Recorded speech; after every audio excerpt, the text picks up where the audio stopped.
Welcome, seekers of knowledge.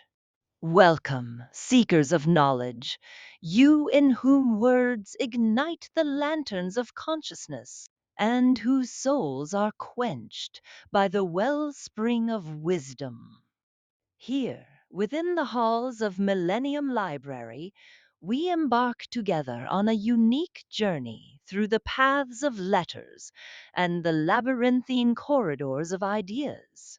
This is not just a podcast, it is a cultural edifice that rises with you, from you, and for you.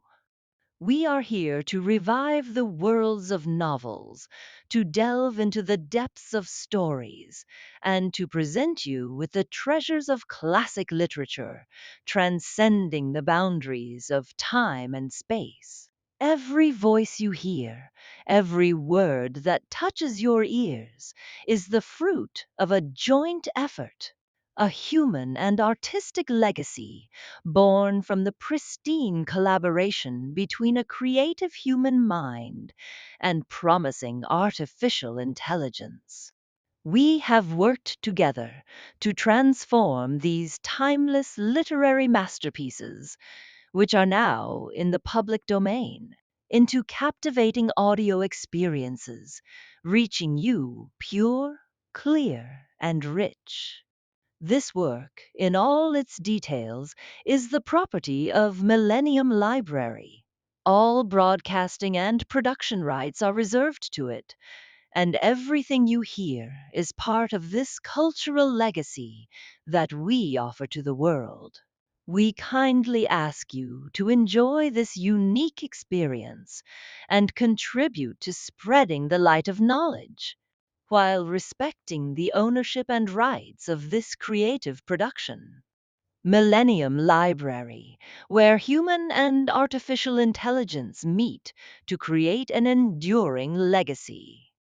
Join us now in this great auditory adventure.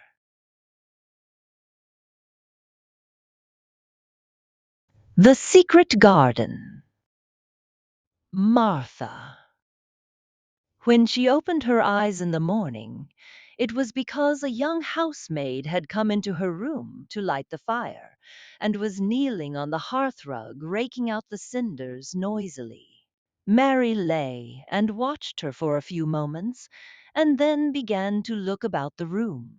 She had never seen a room at all like it, and thought it curious and gloomy. The walls were covered with tapestry, with a forest scene embroidered on it. There were fantastically dressed people under the trees, and in the distance there was a glimpse of the turrets of a castle.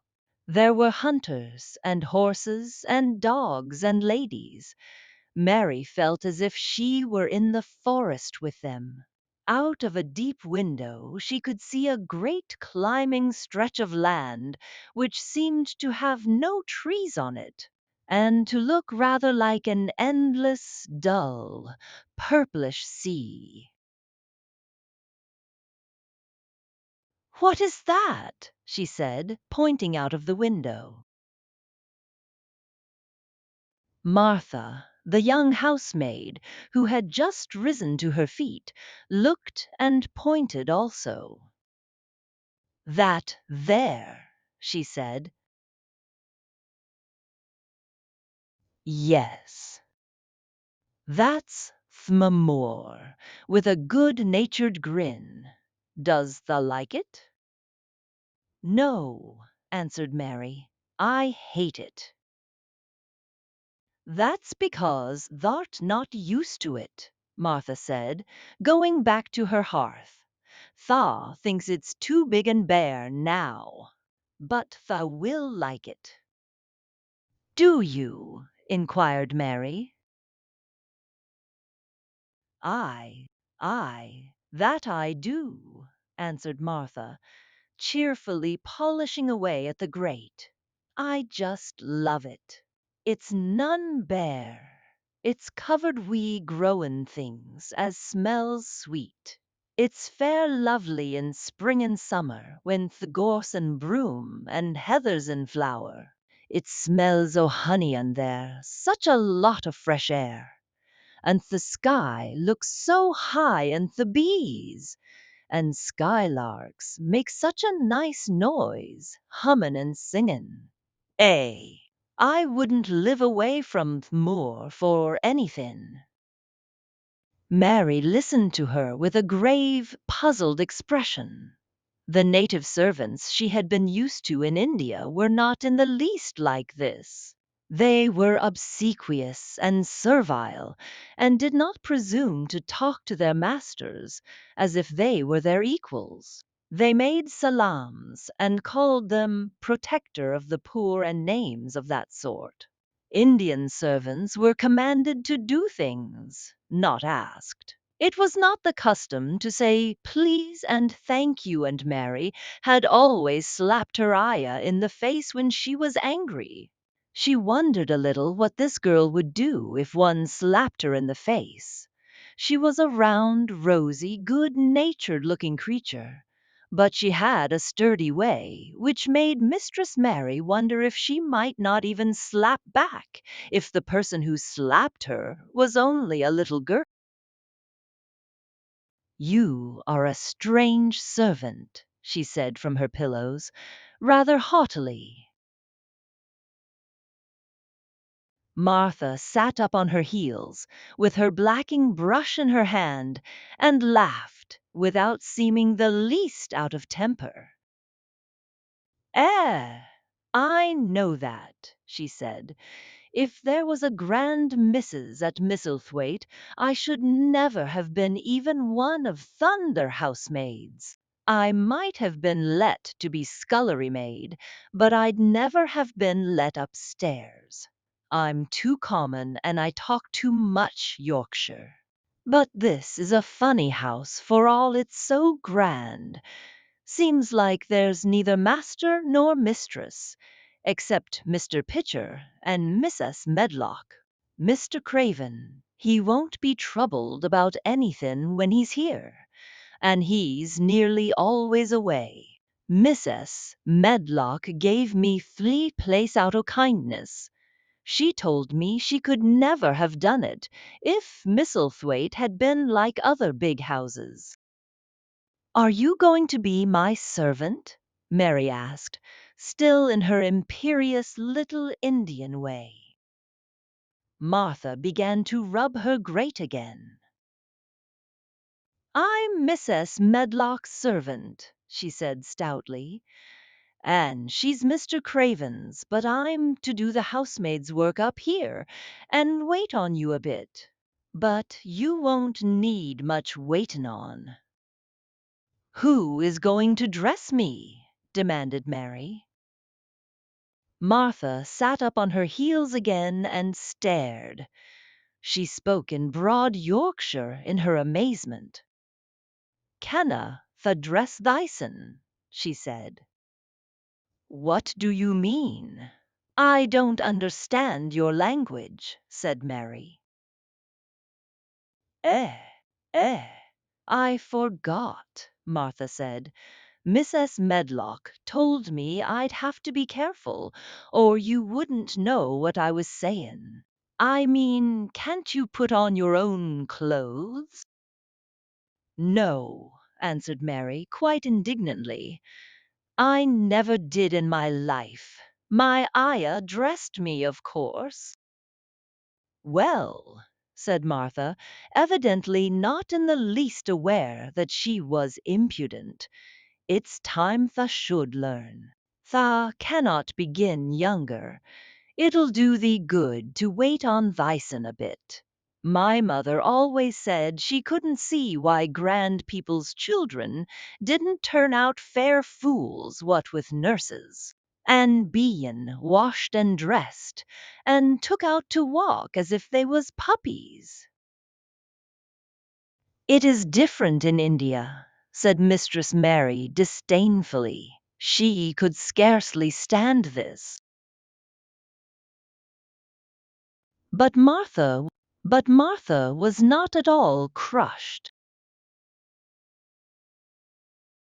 "Eh, I can see it's different," she answered almost sympathetically. I dare say it's because there's such a lot of blacks there, instead o' respectable white people. When I heard you was comin' from India, I thought you was a black too. Mary sat up in bed furious. What? She said. What? You thought I was a native. You daughter of a pig. Martha stared and looked hot. Who are you callin' names? She said. You needn't be so vexed. That's not the way for a young lady to talk. I've nothin' against blacks. When you read about 'em in tracts, they're always very religious. You always read as a blacks, a man and a brother. I've never seen a black, and I was fair pleased to think I was goin' to see one close. When I come in to light your fire this mornin', I crep up to your bed and pulled the cover back, careful to look at you. And there you was, disappointedly, no more black than me, for all you're so yeller. Mary did not even try to control her rage and humiliation. You thought I was a native. You dared. You don't know anything about natives. They are not people, they're servants who must salaam to you. You know nothing about India. You know nothing about anything. She was in such a rage and felt so helpless before the girl's simple stare. And somehow she suddenly felt so horribly lonely and far away from everything she understood, and which understood her, that she threw herself face downward on the pillows and burst into passionate sobbing. She sobbed so unrestrainedly that good natured Yorkshire Martha was a little frightened and quite sorry for her. She went to the bed and bent over her. Eh, you mustn't cry like that there, she begged. You mustn't for sure. I didn't know you'd be vexed. I don't know anything about anything, just like you said. I beg your pardon, miss. Do stop cryin'. There was something comforting and really friendly in her queer Yorkshire speech and sturdy way, which had a good effect on Mary. She gradually ceased crying and became quiet. Martha looked relieved. It's time for thee to get up now, she said. Mrs. Medlock said I was to carry the breakfast and tea and dinner into the room next to this. It's been made into a nursery for thee. I'll help thee on with thy clothes if thou'll get out of bed. If buttons are at the back tha cannot, button them up thyself. When Mary at last decided to get up, the clothes Martha took from the wardrobe were not the ones she had worn when she arrived the night before with Mrs. Medlock. Those are not mine, she said. Mine are black. She looked the thick white wool coat and dress over, and added with cool approval, those are nicer than mine. These, these are the ones thou must put on, Martha answered. Mr. Craven ordered Mrs. Medlock to get 'em in London. He said, I won't have a child dressed in black wanderin' about like a lost soul, he said. It'd make the place sadder than it is. Put color on her. Mother, she said she knew what he meant.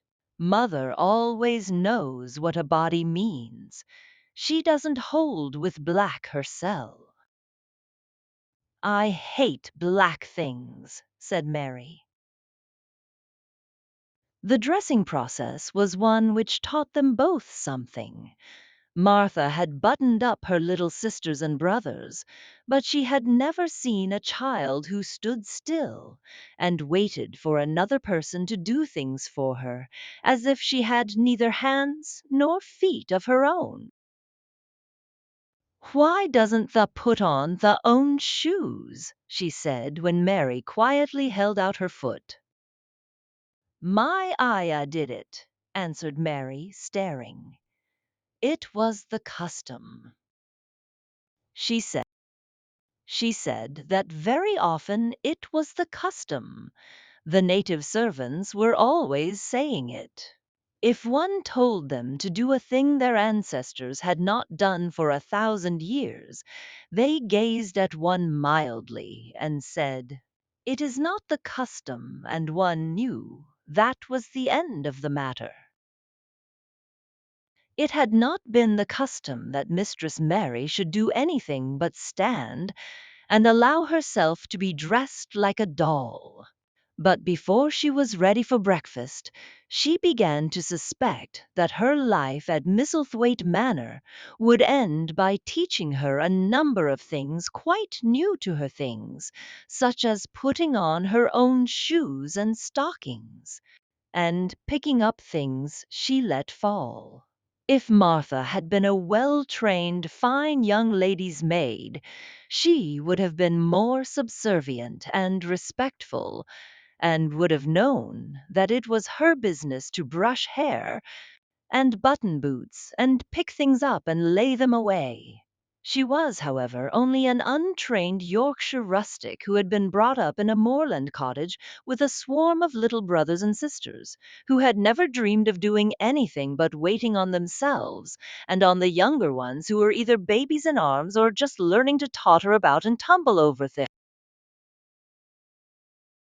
If Mary if Mary Lennox had been a child who was ready to be amused, she would perhaps have laughed at Martha's readiness to talk.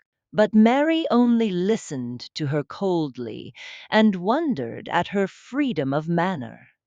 At first she was not at all interested, but gradually, as the girl rattled on in her good-tempered, homely way, Mary began to notice what she was saying. "Eh, you should see 'em all," she said. "There's 12 of us, and my father only gets 16 shilling a week. I can tell you my mother's put to it to get porridge for 'em all. They tumble about on the moor, and play there all day, and mother says they're of the moor fattens 'em. She says she believes they eat the grass, same as the wild ponies do. Our Dickon, he's 12 years old, and he's got a young pony he calls his own." "Where did he get it?" asked Mary. "He found it on the moor with its mother, when it was a little one, and he began to make friends with it, and give it bits o' bread, and pluck young grass for it. And it got to like him, so it follows him about and it lets him get on its back. Dickon's a kind lad, and animals likes him." Mary had never possessed an animal pet of her own, and had always thought she should like one. So she began to feel a slight interest in Dickon, and as she had never before been interested in anyone but herself, it was the dawning of a healthy sentiment. When she went into the room which had been made into a nursery for her, she found that it was rather like the one she had slept in. It was not a child's room, but a grown-up person's room, with gloomy old pictures on the walls and heavy old oak chairs. A table in the center was set with a good substantial breakfast, but she had always had a very small appetite. and she looked with something more than indifference at the first plate Martha set before her. I don't want it, she said. Tha doesn't want thy porridge, Martha exclaimed incredulously. No. Tha doesn't know how good it is. Put a bit o' treacle on it, or a bit o' sugar. I don't want it, repeated Mary. Eh, said Martha, I can't abide to see good victuals go to waste.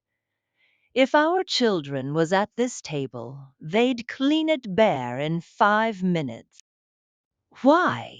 Said Mary coldly. Why? Echoed Martha. Because they scarce ever had their stomachs full in their lives. They're as hungry as young hawks and foxes. I don't know what it is to be hungry, said Mary, with the indifference of ignorance. Martha looked indignant. Well, it would do thee good to try it. I can see that plain enough, she said outspokenly. I've no patience with folk as sits and just stares at good bread and meat. My word! Don't I wish Dickon and Phil and Jane and the rest of 'em had what's here under their pinafores. Why don't you take it to them? Suggested Mary. It's not mine, answered Martha stoutly. And this isn't my day out. I get my day out once a month, same as the rest. Then I go home and clean up for mother and give her a day's rest. Mary drank some tea and ate a little toast and some marmalade. You wrap up warm and run out and play you, said Martha. It'll do you good and give you some stomach for your meat. Mary went to the window. There were gardens and paths and big trees, but everything looked dull and wintry. Out? Why should I go out on a day like this? Well, if tha doesn't go out, thou'lt have to stay in, and what has tha got to do? Mary glanced about her. There was nothing to do. When Mrs. Medlock had prepared the nursery, she had not thought of amusement. Perhaps it would be better to go and see what the gardens were like. Who will go with me? She inquired. Martha stared. You'll go by yourself, she answered. You'll have to learn to play like other children does when they haven't got sisters and brothers. Our Dickon goes off on th' moor by himself and plays for hours. That's how he made friends with Pony. He's got sheep on the moor that knows him, and birds as comes and eats out of his hand. However little there is to eat, he always saves a bit o' his bread to coax his pets. It was really this mention of Dickon which made Mary decide to go out, though she was not aware of it. There would be birds outside, though there would not be ponies or sheep. They would be different from the birds in India, and it might amuse her to look at them. Martha found her coat and hat for her, and a pair of stout little boots, and she showed her way downstairs. If thou goes round that way, thou'll come to the gardens, she said, pointing to a gate in a wall of shrubbery. There's lots of flowers in summer time, but there's nothing bloomin' now. She seemed to hesitate a second before she added, one of the gardens is locked up. No one has been in it for 10 years. Why? Asked Mary in spite of herself. Here was another locked door added to the 100 in the strange house. Mr. Craven had it shut when his wife died so sudden. He won't let no one go inside. It was her garden. He locked the door and dug a hole and buried the key. There's Mrs. Medlock's bell ringing. I must run. After she was gone, Mary turned down the walk which led to the door in the shrubbery. She could not help thinking about the garden, which no one had been into for 10 years. She wondered what it would look like and whether there were any flowers still alive in it. When she had passed through the shrubbery gate, she found herself in great gardens, with wide lawns and winding walks with clipped borders. There were trees and flower beds and evergreens clipped into strange shapes, and a large pool with an old gray fountain in its midst. But the flower beds were bare and wintry, and the fountain was not playing. This was not the garden which was shut up. How could a garden be shut up? You could always walk into a garden.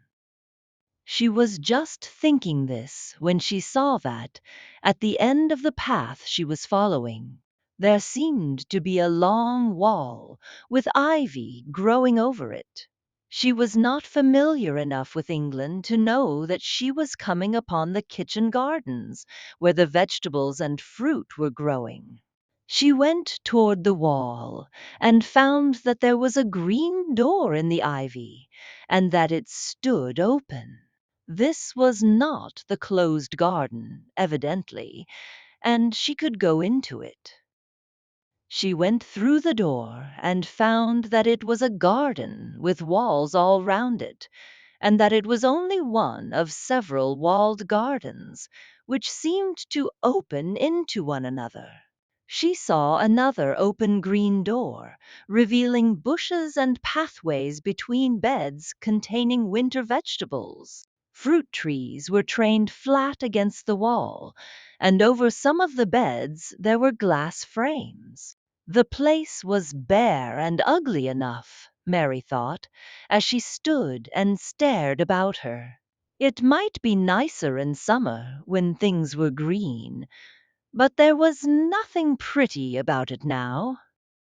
Presently, an old man with a spade over his shoulder walked through the door leading from the second garden.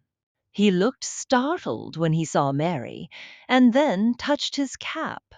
He had a surly old face, and did not seem at all pleased to see her, but then she was displeased with his garden, and wore her quite contrary expression, and certainly did not seem at all pleased to see him.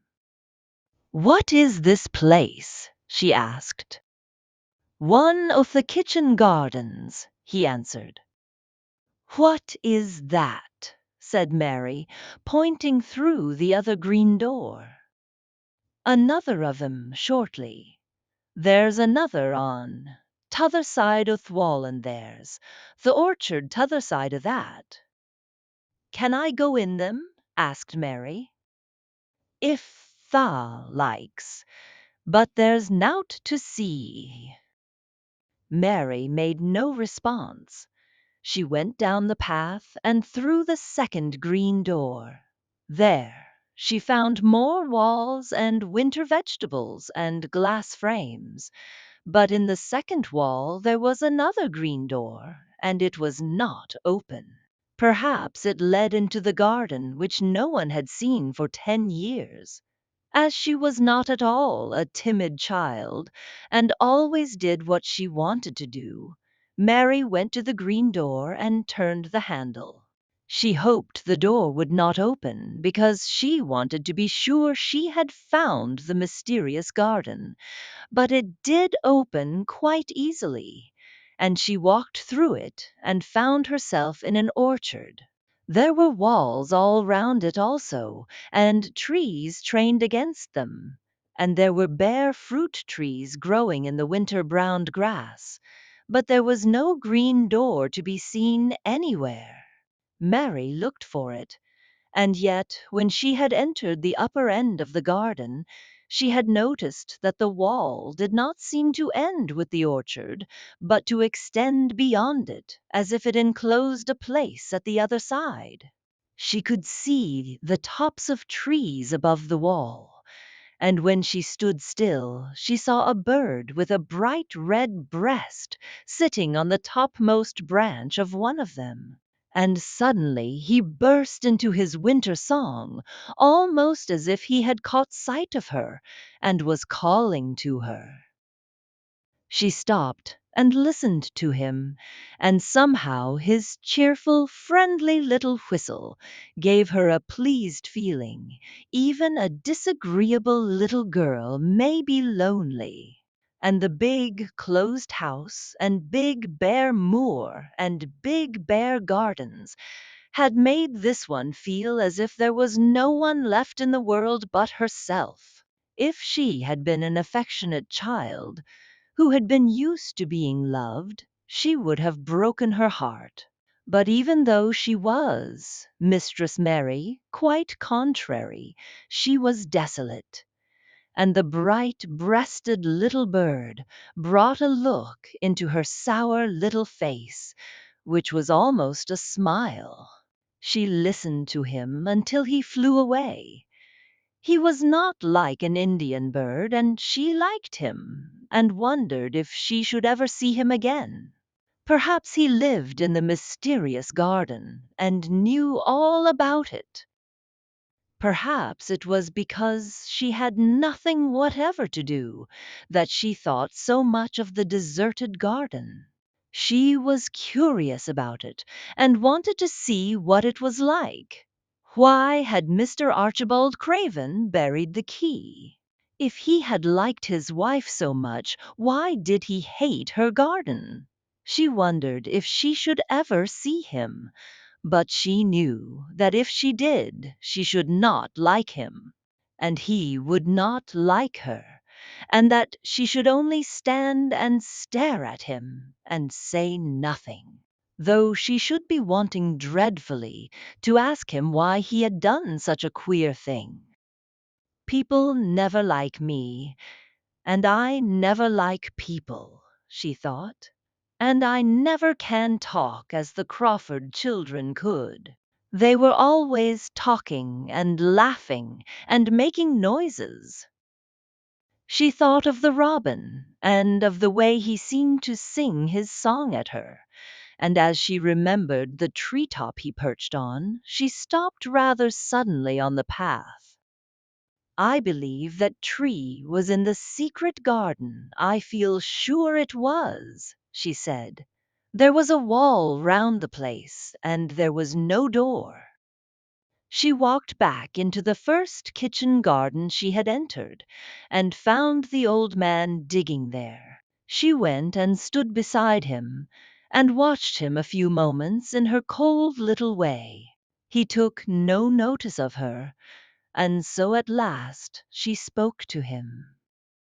"I have been into the other gardens," she said. "There was nothing to prevent thee," he answered crustily. "I went into the orchard. There was no dog at the door to bite thee," he answered. "There was no door there into the other garden," said Mary. "What garden?" he said in a rough voice, stopping his digging for a moment. "The one on the other side of the wall," answered Mistress Mary. "There are trees there, I saw the tops of them. A bird with a red breast was sitting on one of them, and he sang." To her surprise, the surly old weather-beaten face actually changed its expression. A slow smile spread over it, and the gardener looked quite different. It made her think that it was curious how much nicer a person looked when he smiled. She had not thought of it before. He turned about to the orchard side of his garden and began to whistle, a low, soft whistle. She could not understand how such a surly man could make such a coaxing sound. Almost the next moment, a wonderful thing happened.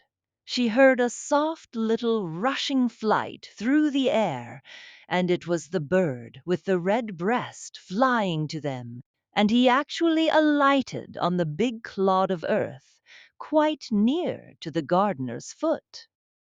"Here he is," chuckled the old man, and then he spoke to the bird as if he were speaking to a child.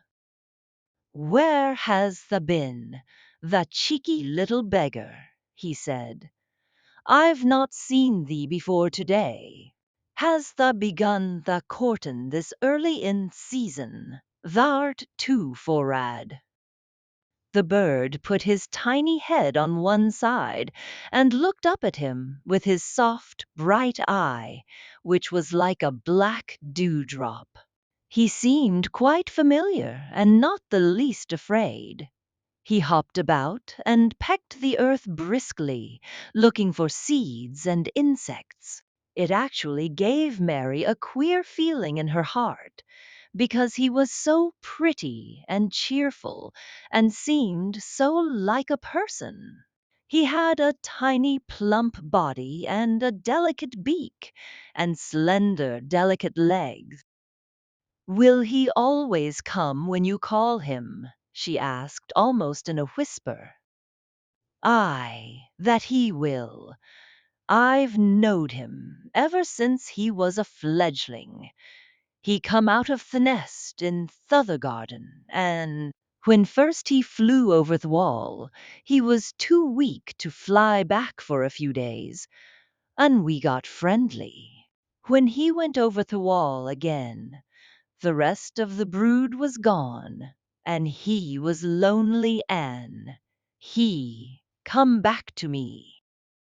"What kind of a bird is he?" Mary asked. "Doesn't tha know? He's a robin redbreast, and they're friendliest, curiousest birds alive. They're almost as friendly as dogs if you know how to get on with him. Watch him pecking about there and looking round at us now and again. He knows we're talking about him." It was the queerest thing in the world to see the old fellow. He looked at the plump little scarlet waistcoated bird as if he were both proud and fond of him. "He's a conceited one," he chuckled. "He likes to hear folk talk about him. And curious, bless me, there never was his like for curiosity and meddlin'. He's always comin' to see what I'm plantin'. He knows all things. Mr. Craven never troubles hisself to find out. He's th' head gardener, he is." The robin hopped about, busily pecking the soil, and now and then stopped and looked at them a little. Mary thought his black dewdrop eyes gazed at her with great curiosity. It really seemed as if he were finding out all about her. The queer feeling in her heart increased. "Where did the rest of the brood fly to?" she asked. "There's no knowin'. The old ones turn 'em out o' their nest and make 'em fly and they're scattered before you know it. This one was a knowin' one, and he knew he was lonely." Mistress Mary went a step nearer to the robin and looked at him very hard. "I'm lonely," she said. She had not known before that this was one of the things which made her feel sour and cross. She seemed to find it out when the robin looked at her, and she looked at the robin. The old gardener pushed his cap back on his bald head and stared at her a minute. "Art thou th' little wench from India?" he asked. Mary nodded. "Then no wonder thou'rt lonely. Thou'lt be lonelier before thou's done," he said. He began to dig again, driving his spade deep into the rich black garden soil, while the robin hopped about very busily employed. "What is your name?" Mary inquired. He stood up to answer her. "Ben Weatherstaff," he answered. And then he added with a surly chuckle, "I'm lonely mysel', except when he's with me," and he jerked his thumb toward the robin. "He's th' only friend I've got." "I have no friends at all," said Mary. "I never had. My ayah didn't like me, and I never played with anyone." It is a Yorkshire habit to say what you think with blunt frankness, and old Ben Weatherstaff was a Yorkshire moorman. "Tha and me are a good bit alike," he said. "We was wove out of the same cloth. We're neither of us good looking, and we're both of us as sour as we look. We've got the same nasty tempers, both of us, I'll warrant." This was plain speaking, and Mary Lennox had never heard the truth about herself in her life. Native servants always salaamed and submitted to you, whatever you did. She had never thought much about her looks, but she wondered if she was as unattractive as Ben Weatherstaff, and she also wondered if she looked as sour as he had looked before the robin came. She actually began to wonder also if she was nasty tempered. She felt uncomfortable. Suddenly, a clear, rippling little sound broke out near her, and she turned round. She was standing a few feet from a young apple tree, and the robin had flown on to one of its branches and had burst out into a scrap of a song. Ben Weatherstaff laughed outright. "What did he do that for?" asked Mary. "He's made up his mind to make friends with thee," replied Ben. "Dang me if he hasn't took a fancy to thee." "To me?" said Mary, and she moved toward the little tree softly and looked up. "Would you make friends with me?" she said to the robin, just as if she was speaking to a person. "Would you?" And she did not say it either in her hard little voice or in her imperious Indian voice, but in a tone so soft and eager and coaxing that Ben Weatherstaff was as surprised as she had been when she heard him whistle. "Why," he cried out, "Tha said that as nice and human as if Tha was a real child instead of a sharp old woman. Tha said it almost like Dickon talks to his wild things on moor." "Do you know Dickon?" Mary asked, turning round rather in a hurry. "Everybody knows him. Dickens wanderin' about everywhere. The very blackberries and heatherbells knows him. I warrant foxes shows him where their cubs lies, and the skylarks doesn't hide their nests from him." Mary would have liked to ask some more questions. She was almost as curious about Dickon as she was about the deserted garden. But just that moment, the robin, who had ended his song, gave a little shake of his wings, spread them, and flew away.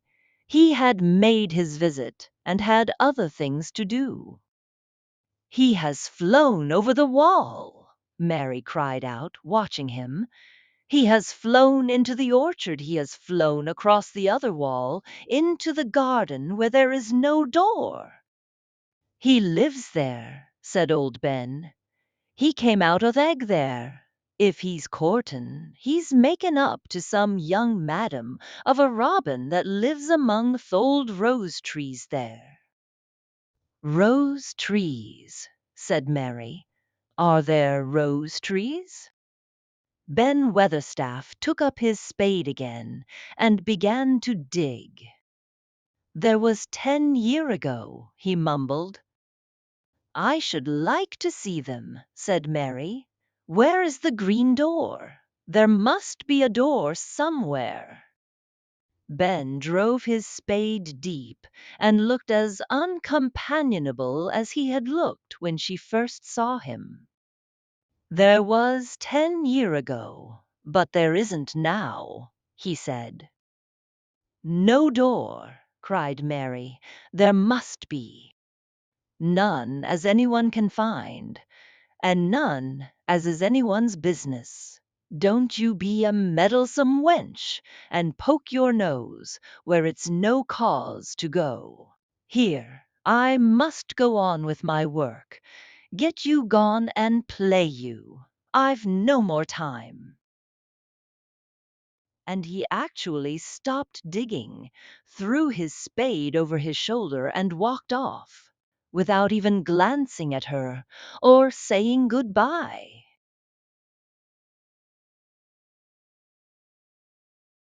Conclusion of our journey.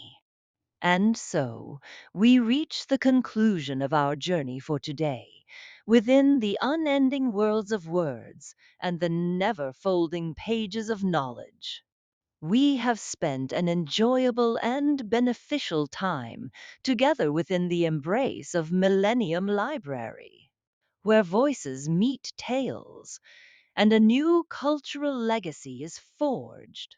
We hope you have enjoyed every moment and delved deeply into the dimensions of the story or novel we presented to you.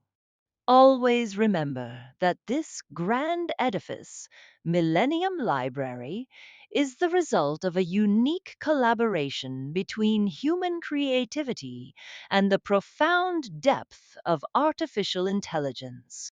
Our goal is to enrich your ears and minds with the treasures of world literature and to make knowledge accessible to everyone, while preserving the ownership rights of Millennium Library for this distinctive production. Don't forget to follow us and activate the notification bell to receive all new content. And share this podcast with everyone around you, for knowledge is light, and together we illuminate the paths. Until we meet again in a future episode and a new literary adventure, may you be in the care and keeping of Allah, and within the realm of immortal words. Millennium Library, where tales are embodied, knowledge is narrated, and creativity is immortalized.